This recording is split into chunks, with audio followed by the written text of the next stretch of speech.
Let's talk about how we can optimize our brains. What is this thing that we're calling optimizing the brain? Everybody's different, but there are some common features of how we are all put together at the level of the nervous system and body that direct us toward particular practices, particular routines that can be especially powerful for neuroplasticity. Neuroplasticity is this incredible feature of our nervous system that allows it to change itself even in ways that we consciously decide.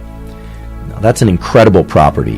There are a certain number of people that are pretty good where they're at and they don't want to change, and that's terrific, and I tip my hat to them, and I think that's wonderful.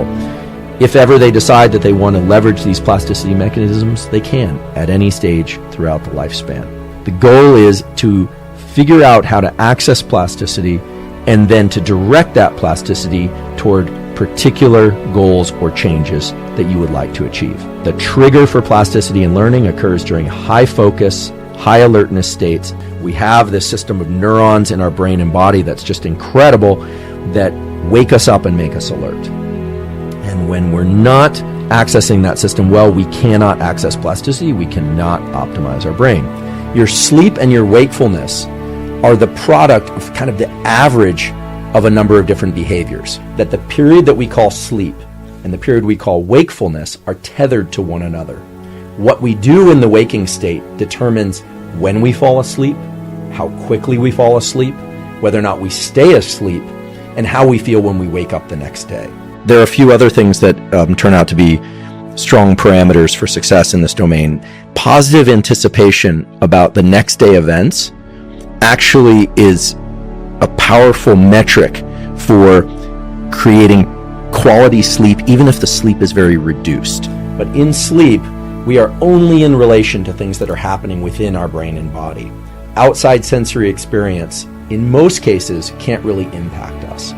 And yet sleep is this tremendously important period of life because it resets our ability to be focused, alert, and emotionally stable in the wakeful period. So neuroplasticity will allow me to optimize my wakefulness, but I have to do something in order to access it. In its optimal range, adrenaline really provides a heightened sense of focus and the ability to encode, meaning bring in and retain, remember information. If we cannot sleep well and we can't rest well, we will not access plasticity and rewire our brain because that's when the actual configuration between the connections occurs. It's simply a matter of plugging the correct elements into the correct boxes. Here's a more or less a rule about how the brain functions vis-a-vis focus, learning, and creativity. Most people tend to wake up sometime around when the sun rises. Maybe not right at sunrise, but within an hour or two or maybe 3 of sunrise. Mid-morning is when many people tend to achieve their peak in alertness and focus. Generally, states of high alertness, when we're very, very alert, are great for strategy implementation. When we already know how to do something, you already have the strategy and you just want to implement the strategy. Sometimes the hardest and most critical tasks are tasks that require creativity. Creativity and tasks related to it oftentimes come to us best, or the brain is best at achieving those, when we're in states of calm or even slightly drowsy. The brain is going through these 90-minute so-called ultradian cycles throughout the entire day and night. Every 90 minutes we shift over from being very alert to being less alert and then back to alert again. So the goal is to get into what I call the tunnel, to really get into a tunnel of quality work. Because as you all know, the moment you sit down to do some serious work and you flip off the internet, all of a sudden it's as if the phone has a voice. It starts calling you. It's almost as if the restroom has a voice. But we all are familiar with the fact that if we are focused on something, that all that just kind of melts away. I'm creating this space. I'm funneling my brain into a state rather than allowing whatever events and contexts on social media and elsewhere might be occurring in the world that would yank me out of what for me is my purpose. The brain loves that state, but it's very hard for many of us to access. So that means no checking the markets, no checking social media, no checking the news, no checking email, none of that. You'd be amazed how much you can get done in 90 minutes if you are focused. A couple of things for optimizing workspace that are grounded in neuroscience and physiology. Try and position your screen or your tablet, whatever device you happen to be working on, at least at eye level, and ideally slightly higher. If you think about it, most people are not doing this. Most people are looking down at their computer or tablet, and when our eyes are directed upward, it creates a state of heightened alertness. And this has a relationship to the brainstem neurons that create alertness and their control over the muscles of the eye and, believe it or not, the eyelids. So body posture and whether or not you're upright or reclining will impact your levels of alertness in the predictable ways. You will be amazed at the tremendous number of positive effects that can come from that. Almost everybody experiences some sort of dip in energy in the late afternoon, or what would correlate to their temperature peak. And that's a good time of day to get either a 90-minute or less nap. I think a 20-minute nap is pretty fantastic, and they can be very restorative for cognitive and motor function. Attention is something that is absolutely under your control, in particular when you're rested. And that's because your nervous system basically wired up to be able to do most things easily without much metabolic demand, without consuming much energy. But the moment you try and do something very specific, you're going to feel a sort of mental friction. If you want to understand neural plasticity, you want to understand how to shape your behavior, how to shape your thinking, how to change how you're able to perform in any context. When you do something deliberately, you pay attention, you are bringing your perception to an analysis of three things: duration, how long something is going to take or should be done; path, what you should be doing; and outcome. If you do something for a given length of time, what's going to happen? It's what I call DPO, duration, path, outcome, type of deliberate function in your brain and nervous system. When you engage in this duration, path, and outcome type of thinking or behavior or way of being, you start to recruit these neuromodulators that are released from particular areas of your brain, and also, it turns out, from your body, and they start cueing to your nervous system, something's different now about what I'm doing. You're not just paying attention to what's happening, you're directing your thought process. And a lot of people don't understand, or at least appreciate, that the thought patterns and the neural circuits that underlie thoughts can actually be controlled in this deliberate way. Brain areas involved in attention, brain areas involved in focus and cognition and memory, those are engaged to a greater degree when there's low levels of white noise playing in the background.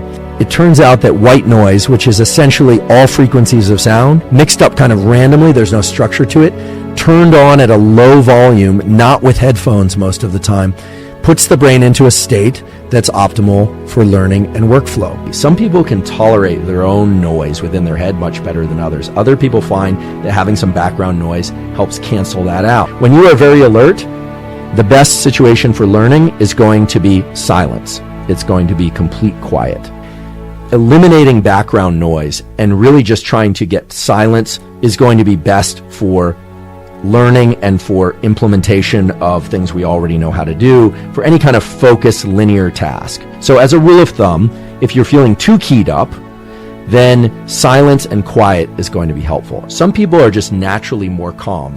They're pretty mellow. They're kind of clear, calm, and focused all of the time. And those people actually are going to be less flappable. They're not going to be yanked around by background noise, or they're not going to be around, bothered from their learning or from their studying by a clanging of a pot from somebody in the kitchen. Some people are just more go, go, go, go, go. It's just the way that we're wired. And so you have to know where you are and what particular goals you're trying to pursue.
feel like I'm losing my mind. Is everybody in the world blind? Please, Lord, give me a sign, a sign. I feel like I'm losing my mind. Is everybody in the world blind? Please, Lord, give me a sign, a sign. I wanna be the greatest. Everybody on the fake shit. I look around and feel like everybody is the fakest. I make this every day and I'm impatient, hoping one day I blow up from the basement. Statement, the top is so vacant. I don't hear shit that I think is amazing. Waiting for my day when I'm playing sold out shows for 1,000 faces. Hey, give me that crown, get in my way and to be put down. It ain't your place, all this my town. If I want that shit, then I'll get it right now. I'm losing it, the noose it fits. I'm losing shit, a stupid myth. You choose to live or choose to dip. You choose to fight or lose your grip and lose a gift. I feel like I'm losing my mind. Is everybody in the world blind?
I feel like I'm losing my mind.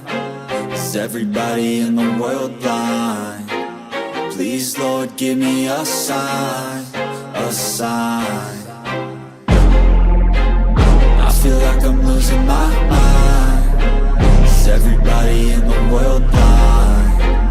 Please, Lord, give me a sign, a sign. I wanna be the greatest. Everybody on the fake shit. I look around and feel like everybody is the fakest. I make this every day and I'm impatient, hoping one day I blow up from the basement. Statement, the top is so vacant. I don't hear shit that I think is amazing. Waiting for my day when I'm playing sold out shows for 1,000 faces. Hey, give me that crown, get in my way and to be put down. It ain't your place, all this my town. If I want that shit, then I'll get it right now. I'm losing it, the noose it fits. I'm losing shit, a stupid myth. You choose to live or choose to dip. You choose to fight or lose your grip and lose a gift. I feel like I'm losing my mind. Is everybody in the world blind? Please, Lord, give me a sign, a sign. I feel like I'm losing my mind. Is everybody in the world blind? Please, Lord, give me a sign, a sign. Yeah. There's no mercy in this world, just hunger-thirsty persons in different versions, each new update, that shit worsens. Why? Pull back the curtain and you'll see the different vermin. We all have different burdens that all seem to cause disturbance. Yo, so do me a favor, don't treat me like a neighbor. Don't need the different flavors of your problems just to savor.